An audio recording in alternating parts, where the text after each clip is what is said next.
Voilà, bonjour à tous. Donc petit tuto aujourd'hui pour découvrir le théorème de Thalès. Donc je vous ai laissé ce fichier sur Pronote et vous le retrouvez aussi sur le Drive. Donc on a tracé un triangle ABC en bleu. Sur le segment AB, on a placé un point M. Sur le segment AC, on a placé un point N.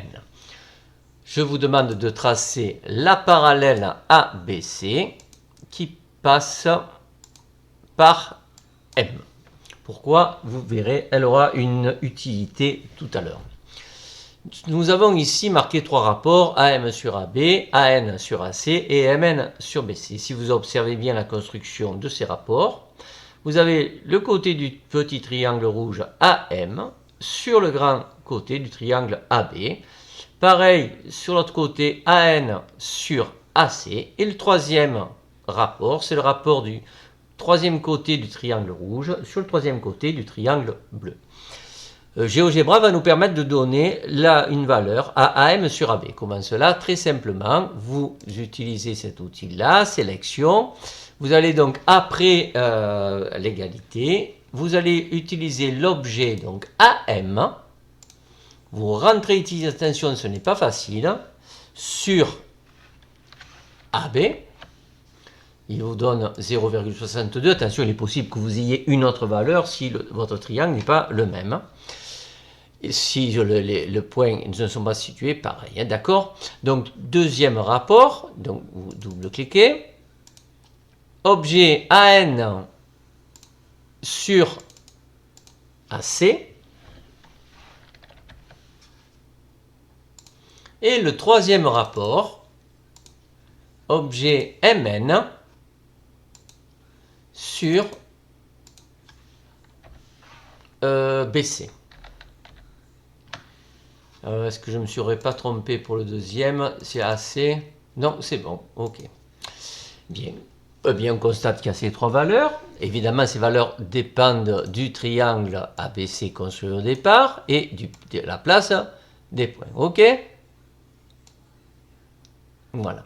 Alors, que se passe-t-il maintenant quand les droites MN et BC sont parallèles? Je dis bien parallèles, c'est pour ça que je me suis placé le petit guide ici. Eh bien, il semblerait, quand les droites MN et BC sont parallèles, dans les conditions ici de construction, hein, le point M appartient à AB et le point N appartient à AC, qu'on ait l'égalité. Alors, est-ce que ça dépendrait de notre triangle? Regardez, on va déplacer, apparemment, non, hein, donc ici, écoutez,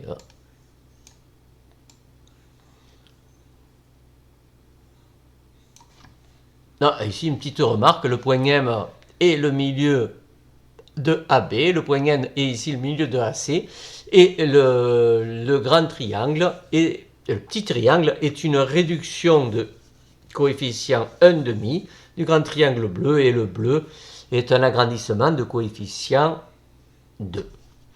Bien, voilà, donc retenez bien ici, regardez bien comment sont construits donc les rapports. Petit côté du triangle, enfin, côté du petit triangle, pardon, sur grand côté du triangle, ou côté petit triangle, grand triangle, et ici, petit triangle, grand triangle. Attention, ceci n'est vrai, on ne pourra appliquer le théorème de Thalès que quand vous êtes dans ces conditions-là. Triangle ABC, hein, on est en quatrième, donc on voit que cette forme, vous en verrez une supplémentaire l'année prochaine, mais pour l'instant déjà retenez ça. Petit triangle AMN, les droites MN et BC sont parallèles, on a l'égalité AM sur AB égale AN sur AC égale MN sur BC. Alors faites attention, il se peut que votre point, souvent les élèves ont tendance à toujours prendre le point qui est situé en haut comme pivot, je veux dire le point, le sommet commun de triangle. Attention, le sommet commun, il peut se placer ici, hein, d'accord, rien ne nous l'interdit, ou là aussi, ok? Vous voyez que c'est pareil, hein, si, d'accord? Donc faites attention, repérez toujours donc le sommet commun que j'appellerai pivot. Eh bien, je vous dis bye bye et je vous donne rendez-vous à bientôt pour de nouvelles